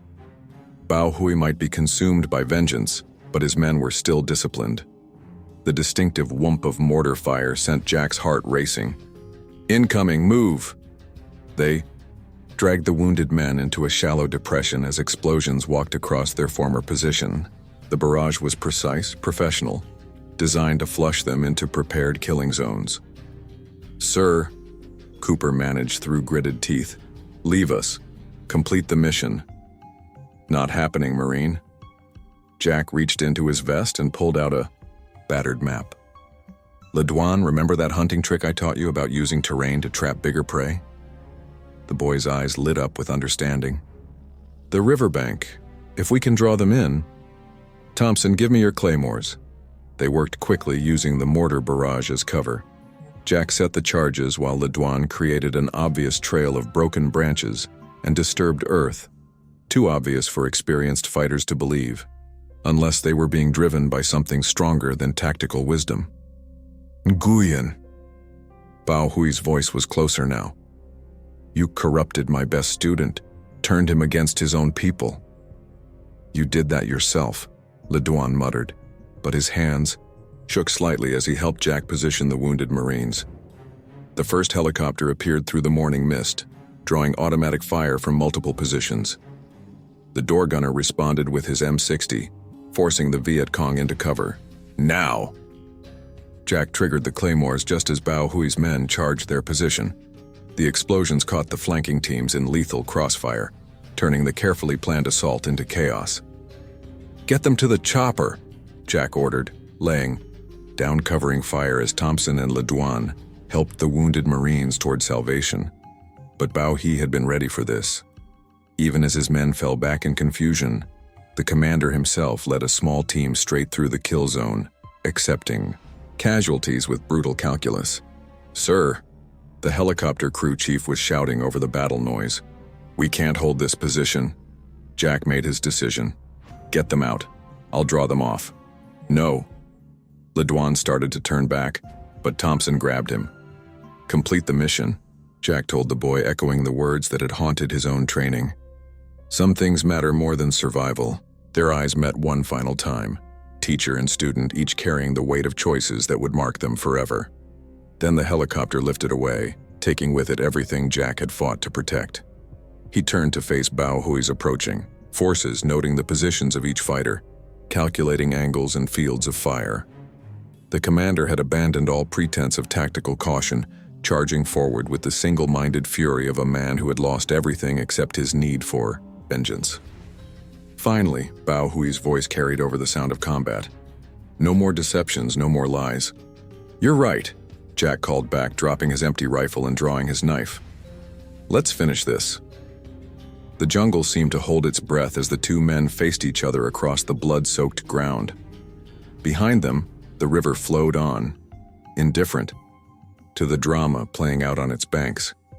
Jack felt a strange calm settle over him. All the months of deception, all the compromised principles and necessary betrayals had led to this moment. Bao Hui raised his hand, ordering his men to hold their fire. This was personal now, beyond politics, beyond sides, beyond even the war itself. This was about two men who had seen through each other's masks and found something both familiar and terrifying in the reflection. They circled each other in the morning light, each looking for an opening, each knowing that only one of them would walk away from this final confrontation. The riverbank had become an arena, its mud turned crimson by the dawn light and spilled blood. Jack and Bao Hui circled each other, their breathing heavy, knives glinting. Around them, the jungle burned from the battle, casting their shadows in dancing patterns across the water's surface. "You're bleeding, American," Bao Hui observed, noting the fresh blood seeping through Jack's bandaged ribs. "How long can you last?" "Long enough." Jack kept his movements controlled, conserving energy. His SEAL training screamed at him to end this quickly, but something deeper held him back. This wasn't just combat anymore. It was the resolution of something that had been building since the first day he'd stepped into Bao Hui's camp. They came together in a blur of steel and skill. Bao Hui attacked with the precision of decades of guerrilla warfare, each strike aimed at vital points. Jack countered with his own lethal expertise, their styles mixing and clashing like the smoke and mist above the river. "I respected you," Bao Hui snarled as they broke apart. "Saw in you what I saw in myself at your age." "That's why you're angry," Jack replied, tasting blood. "Because deep down you know we're the same." The commander's next attack was fueled by fury. His knife sliced through Jack's defenses, opening a gash across his shoulder. But rage made him extend too far. Jack trapped his arm, turned the momentum, and sent them both crashing into the mud. They rolled through the shallows, each seeking the killing blow. Jack's wound screamed as Bao Hui drove a knee into his ribs. The commander's knife descended toward his throat, only to be knocked away by a precisely thrown rock. Le Duan stood at the tree line, his wounded arm hanging useless but his eyes burning with determination. Behind him, Mai grabbed his good arm, restraining him. "This isn't your fight anymore," she said softly. "Listen to her, boy," Bao Hui shouted, his attention split for a crucial moment. "You've chosen your path, now live with it." Jack seized the opening. He hooked his leg behind Bao Hui's knee, twisted his hips, and reversed their positions. Now it was his knife at the commander's throat, their faces inches apart. "Do it," Bao Hui whispered. "Prove you're the killer I know you to be." The moment stretched like war-heated metal. Jack saw their reflections in the river, two men neither fully right nor wrong, both shaped by a conflict bigger than themselves. In Bao Hui's eyes, he saw not just an enemy, but a mirror of what he might have become under different circumstances. The distinctive thump of helicopter rotors grew closer. The last extraction bird was coming back for him. "What are you waiting for?" Bao Hui's voice carried both challenge and curiosity. "Finish it." Jack made his choice. He shifted his grip and slammed the knife handle against Bao Hui's temple, rendering him unconscious but alive. As he stood, Mai's eyes met his across the battlefield, understanding passing between them without words. "He'll hunt you forever," she warned. "Let him." Jack turned toward the approaching helicopter. "Maybe that's better than what we had before." Le Duan broke free from Mai's grip, sprinting toward Jack despite his injury. "Take me with you." "No." Jack caught the boy's good shoulder. "You have to stay. Be our witness. Remember what happened here." "They'll kill me," Le Duan protested. "No," Mai interrupted, stepping forward. "They won't. Because you'll tell them exactly what happened. How the American spared the commander's life when he could have taken it. How there are choices beyond killing." The helicopter touched down. In a storm of debris, Jack looked one last time at the tableau before him. Le Duan standing tall despite his wounds, Mai's quiet strength, Bao Hui unconscious but breathing. The mission was complete, but its real impact would live on in the choices these people made, long after he was gone. "Remember what I taught you," he told Le Duan, "about questioning everything, about finding your own path." "I'll remember," the boy promised, his voice carrying over the rotor wash. Jack turned and ran for the helicopter, his body screaming with every step. As they lifted away from the river, he watched the jungle recede below. Somewhere down there, a commander would wake up to find his life had been spared by the man he'd tried to destroy.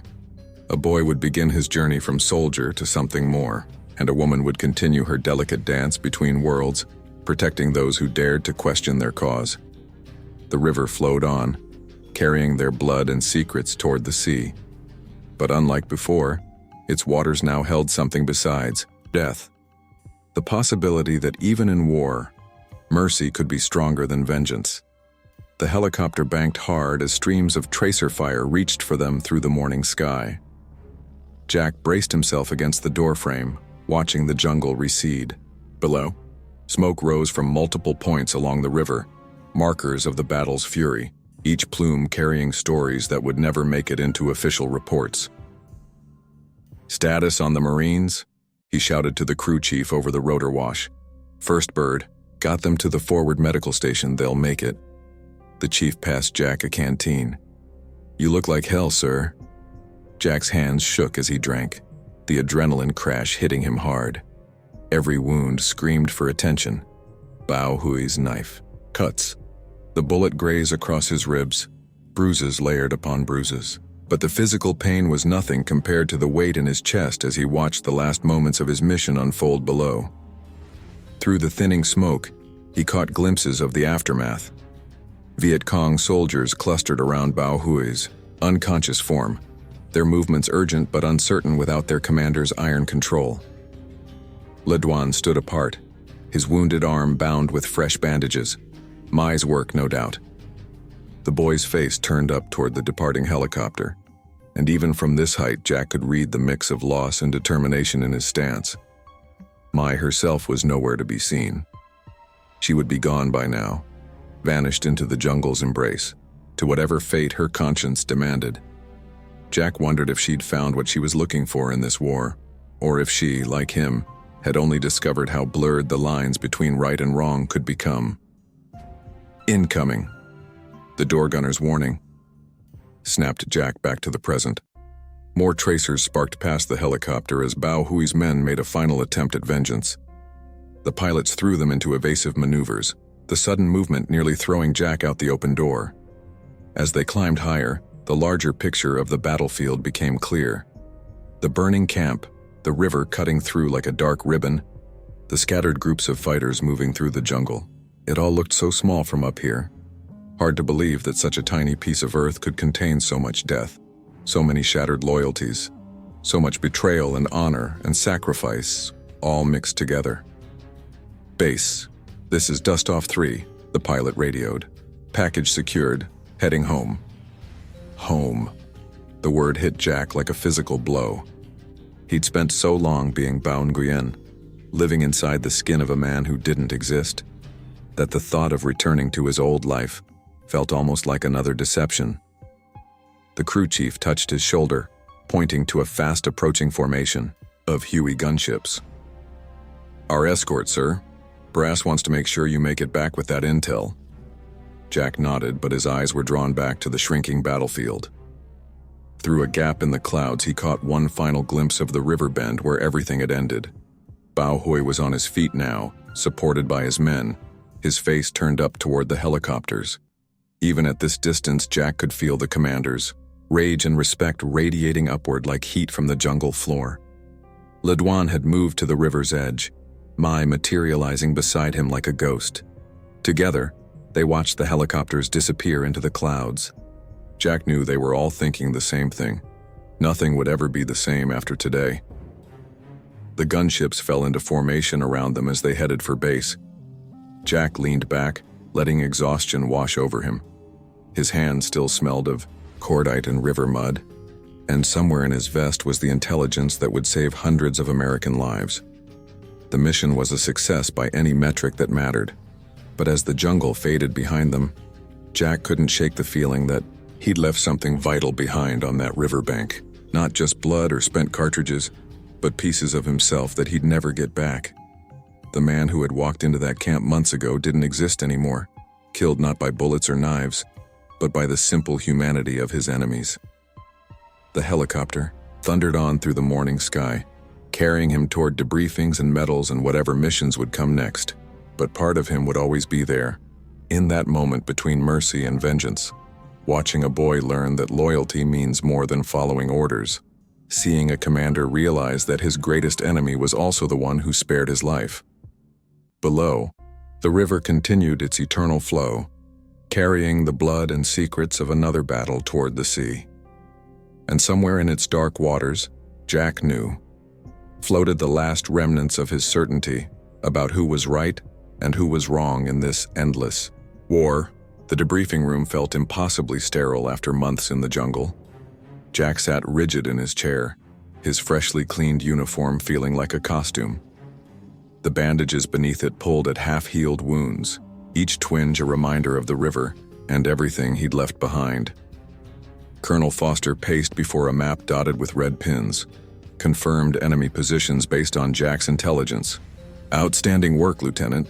The Marines are already adjusting their operations based on your information. Captain Mercer's battalion would have walked right into that ambush. Jack nodded mechanically, but his mind was on a different map. The one in Bao Nguyen's command hut, where he'd watched Le Duan learn to plot patrol routes with a child's earnest concentration. "Sir," he managed, "any intel on the aftermath? The camp leadership?" Foster waved dismissively. "Commander Bao Nguyen survived, unfortunately. Pulled his forces back to regroup. We're tracking their movements." He peered at Jack. "Something specific you're looking for?" "There was a young scout, Le Duan, and a woman named Foster's face took on a knowing look that made Jack's stomach turn. "Getting attached to the locals is natural in deep cover work, but they're not our concern anymore. Speaking of which," he pulled a folder from his briefcase. "We have another operation that needs your particular skills." Before Jack could respond, the door opened. Captain Roy Bull Mercer filled the frame, his massive shoulders still wrapped in bandages from the firefight that had saved his men. "Sorry to interrupt," Mercer rumbled, "but I needed to thank the man who kept my boys alive." He crossed to Jack, extending his hand. "Half my battalion owes you their lives, son."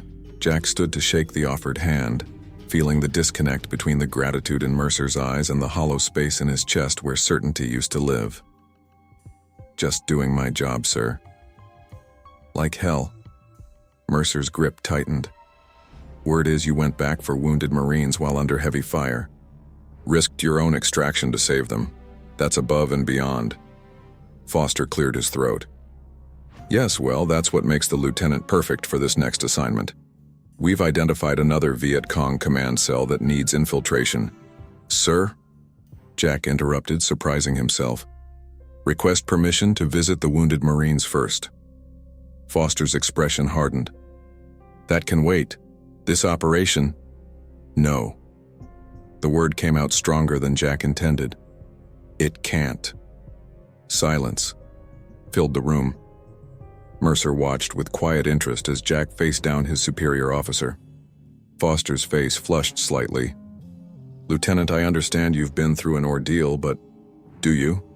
Jack gestured to his bandaged ribs. "These wounds will heal, but there are other wounds that won't, sir. Not if we pretend they don't exist." A young lieutenant appeared, in the doorway, fresh-faced and eager. "Colonel Foster, intelligence needs you to sign off on." He stopped, eyes widening as he recognized Jack. "Sir, we've all heard about your mission. What's it like? Behind enemy lines?" Jack looked at the kid, because that's what he was, really. Just like Le Duan had been. Just like Jack himself, before the river taught him that every enemy was someone's friend, every traitor someone's loyal soldier. "It's like looking in a mirror," he said finally, "and seeing yourself on both sides of the glass." The lieutenant's confusion was clear, but Mercer nodded slowly, understanding in his eyes. Foster just looked impatient. "Very poetic," the colonel said sharply, "but we have a war to win. This next operation will have to wait." Jack stood straighter, decision crystallizing. "I'm requesting leave, sir. The wounded Marines deserve a visit, and I have reports to file that won't be found in any official briefing." "Reports about what?" "About the cost of winning. About what happens to the people we leave behind." Jack met Foster's cold stare. "About why some victories feel like defeat." Foster's jaw worked as he considered his options. Finally, he snapped the folder shut. "Take 48 hours, then I expect you ready for duty." Jack nodded, but as he walked out of the debriefing room, he wasn't sure what ready meant anymore. The young lieutenant trailed after him, still full of questions. "Sir, what did you mean about the mirror?" Jack paused, looking back at the eager face. In it, he saw echoes of Le Duan's innocence, of Mai's careful mask, of Bao Nguyen's fierce conviction. He saw all the faces of war, each believing they fought for something true. "It means," he said quietly, "that the longer you look into the enemy's eyes, the harder it becomes to see them as the enemy at all. He left the lieutenant, standing there, questions unasked on his lips, and walked into the base hospital where Marines he'd saved lay healing. Somewhere in the jungle, he knew, others lay healing too, their wounds both physical and spiritual, their beliefs shaken by a betrayer who chose mercy over vengeance. The war would go on. More missions would come. But for now, Jack needed to sit with the wounded and the healing, trying to understand what it meant to win at the cost of losing yourself. The morning mist clung to the Mekong like memories refusing to fade. Jack stood at the water's edge, watching the river flow past the base's wooden dock. 2 weeks had passed since his extraction, but time felt fluid here, like the water before him. It could flow both ways in his mind, carrying him back to moments he couldn't forget. A manila envelope was clutched in his hand, its edges damp with river moisture. The latest intelligence report had arrived an hour ago. Bao Nguyen had survived, but disappeared into the jungle's embrace. Some said he'd been relieved of command for failing to stop the American spy. Others whispered he'd gone rogue, hunting for the man who had spared his life. The truth, like everything in this war, remained hidden beneath layers of rumor and shadow. Le Duan's fate was equally unclear. The boy had been seen moving supplies along the river, his wounded shoulder healed but his eyes carrying a new weight. He spoke often, witnesses said, of a smuggler who taught him that loyalty meant more than blind obedience. Mai had vanished, completely, another ghost added to the jungle's vast collection. Lieutenant Calloway? Jack turned to find a young radio man holding out a message form. "Priority orders from Colonel Foster, sir." The paper felt heavy in his hands. Another mission, another chance to lose himself in someone else's skin. The words blurred together. Deep cover, strategic intelligence, crucial operation. He reached into his jacket and removed the last physical piece of Bao Nguyen, a worn identity card that had gotten him into the Viet Cong camp all those months ago. The face in the photo stared back at him, and for a moment he wasn't sure which version of himself was the real one anymore. "Sir?" The radio man shifted nervously. "The colonel needs your answer." Jack struck a match, watching the flame dance in the morning breeze. He held it to the corner of the identity card, letting the fire consume Bao Nguyen one final time. The ashes drifted out over the river, indistinguishable from the mist. "Tell him I'll be there shortly." A Huey thundered overhead, headed upriver, on another combat mission. Jack watched it disappear into the distance, knowing that somewhere out there, Bao Nguyen was watching too. They were connected now, bound by a moment of mercy that neither of them fully understood. He turned away from the river but stopped at the sound of voices. A group of new arrivals was getting their first look at the Mekong, their faces showing the same mix of awe and fear he'd seen in Le Duan's eyes that first day. "Beautiful, isn't it?" one of them said. "Hard to believe there's a war happening here." Jack wanted to tell them the truth, that the river's beauty was as much a deception as anything else in this conflict, that its peaceful surface hid currents strong enough to drag a man down into darkness, that its waters carried secrets and bodies and fragments of lives changed forever by the choices made on its banks. Instead, he walked past them toward the command center, Foster's message form crumbling in his grip. They would learn their own truth soon enough. War had a way of teaching its lessons to everyone eventually. The helicopter that would take him to his next mission was already spinning up, silhouetted against the rising sun. Jack paused at the edge of the landing zone, looking back at the river one final time. In its dark waters, he saw reflections of everyone the war had shown him. Le Duan's lost innocence, Mai's quiet strength, Bao Nguyen's fierce honor, and his own face, changed in ways that no mission briefing could ever capture. He thought of the young Marines he'd saved, of the ones he couldn't save, of the enemies who had become something more complicated than targets. The river had seen it all, would remember it all long after the war was over and the jungle had reclaimed its territory. The crew chief waved him toward the helicopter. Jack squared his shoulders and walked into his future, knowing that part of him would always remain here, where the river met the jungle and truth met deception. He was no longer the same man who had first taken on Bao Nguyen's identity. He was something else now, a warrior who had learned that the hardest battles weren't fought with weapons but with the choices that lived in a man's heart. The Huey lifted off, banking over the Mekong one last time. Below, the river flowed, on as it had for centuries, indifferent to the dramas played out along its banks. It would keep flowing long after the war was over, carrying new secrets, new stories, new battles yet to be fought. But it would remember this one, the tale of a Navy SEAL who went into the jungle as one man and came out as another. The story of a commander who learned that his greatest enemy was also capable of mercy. The legend of a boy who discovered that true loyalty meant following his conscience instead of his orders. And somewhere in its depths, in the quietest hours of morning, the river would remember the moment when a simple mission became something more, a lesson about humanity that no amount of training could prepare a man to learn. The helicopter disappeared into the dawn sky, leaving the Mekong to its eternal flow. The war would continue, other missions would come, but the river would keep its secrets, waiting for the day when peace would finally return to its waters. Up next, we have 2 more incredible stories that are waiting for you. Just click the image you want to watch and it will take you there. If you enjoyed this video, make sure to subscribe. It would mean a lot.